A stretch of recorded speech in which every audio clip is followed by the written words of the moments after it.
काँग्रेसचे आमदार अमित देशमुख आपल्यासोबत आहेत, त्यांच्याकडनं जाणून घेणार आहोत। सातत्यानं लातूर जिल्ह्यामधल्या जे काही नगरपालिका आहेत त्यामध्ये भाजपला मोठं यश मिळालं आणि मग त्यांनी स्लोगन काढलं, काय म्हणतंय लातूर, काय म्हणतंय लातूर?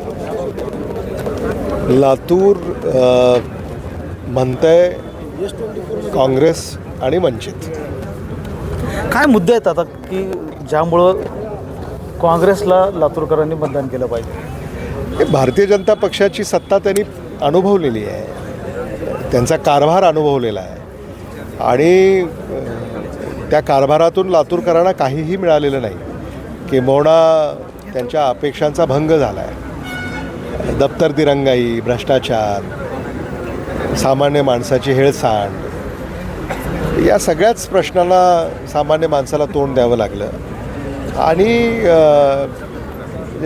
पॉलिसी पॅरालिसिस ज्याला आपण म्हणतो की एखाद्या व्यवस्थेमध्ये काहीच होत नाही, किंबहुना अनंत अडचणींना सामान्य माणसाला तोंड द्यावं लागतं, अशी परिस्थिती आज लातूर शहर महानगरपालिका या व्यवस्थेमधून सामान्य माणसाला अनुभवायला मिळते।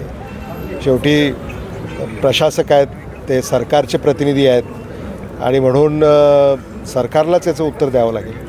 भाजपचे आमदार जे आहेत संभाजीराव पाटील निलंगेकर यांनी आता आव्हान दिलेलं आहे काँग्रेसला, अमित देशमुखांनी पुढे येऊन समोरासमोर चर्चा करावी किंवा एका मंचावर यावं आणि आरोप प्रत्यारोप करावेत।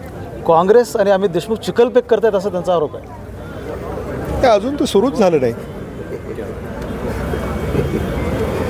म्हणजे सुरूच झालं नाही। आता सुरू झाल्यावर ते काय काय म्हणतील मला माहिती नाही। काय म्हणतंय लातूर हे जे काही स्लोगन आहे भाजपाचं, त्यानंतर मग काँग्रेसला अनेक ठिकाणी आपले जे काही बॅनर आहेत ते बदलावे लागले, स्लोगन बदलावे लागले, असंही आरोप होतं। काही नाही, आम्ही आमच्या विचाराशी अजूनही कुठेही फारकत घेतलेली नाही आहे।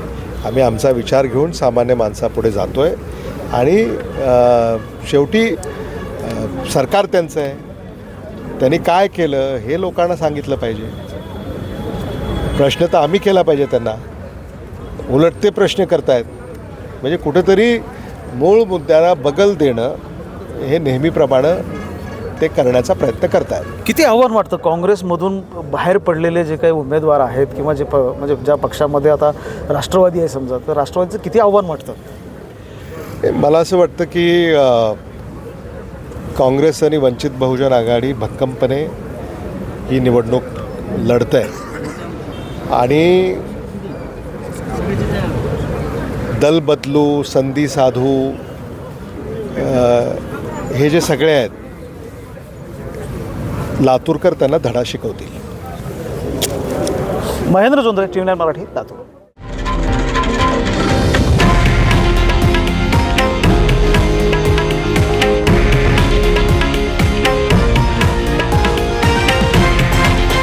हे आहे देशातील नंबर 1 न्यूज नेटवर्क आणि आपण पाहत आहात TV9 मराठी, एकमेव।